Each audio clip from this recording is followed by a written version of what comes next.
সবচাইতে বেশি জান্নাতে প্রবেশ করাবে যে আমল, বিষ্ণু বললেন, এক হচ্ছে আল্লাহর ভয়, আরেক হচ্ছে সর্বোত্তম আচরণ। প্রিয় ভাইরা, ইসলামের মেজাজটাকে চিনে নেন, ইসলামের এসেন্সটাকে বুঝে নেন। আমরা ভালো আচরণকে গুরুত্ব দিতে চাই না।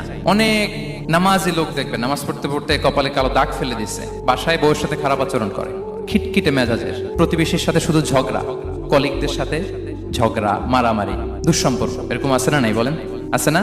কিন্তু নামাজি, অনেক বড় হাজি, একদিনও কোরআন তেলাওয়াত মিস হয় না।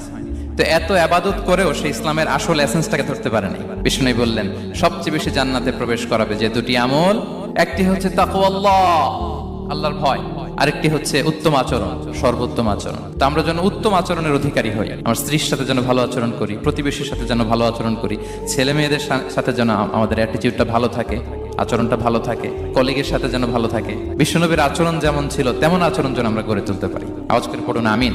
সুনানে আবু দাউদের